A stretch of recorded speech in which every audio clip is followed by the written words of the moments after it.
Party మారిన ఎమ్మెల్యేలపై అనర్హత వేటు వేయాలంటూ బీఆర్ఎస్ దాఖలు చేసిన పిటిషన్పై ఇవాళ తెలంగాణ హైకోర్టులో విచారణ జరగనుంది. బీఆర్ఎస్ నుంచి కాంగ్రెస్ లోకి వెళ్లిన దానం నాగేందర్పై అనర్హత వేటు వేయాలని వివేకానంద, పాడి కౌశిక్ రెడ్డి రిట్ పిటిషన్ దాఖలు చేశారు. ఈ పిటిషన్స్ పై ఇవాళ విచారణ జరగనుంది. జస్టిస్ బి విజయసేన్ రెడ్డి దీనిపై విచారణ చేయబోతున్నారు.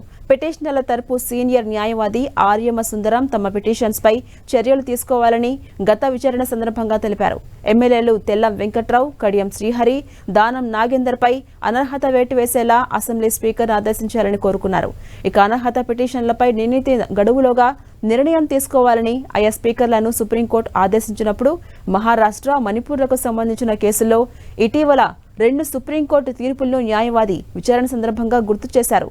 రిజిస్టర్డ్ పోస్ట్ ఈమెయిల్ ద్వారా ఏప్రిల్ 10, 2024న సమర్పించిన అనర్హత పిటిషన్స్ పై చర్య తీసుకోవాలని స్పీకర్ను అభ్యర్థిస్తూ వివేకానంద రిట్ పిటిషన్ దాఖలు చేశారు. వెంకట్రావు, శ్రీహరిపై అనర్హత వేటు వేయాలని కోరారు.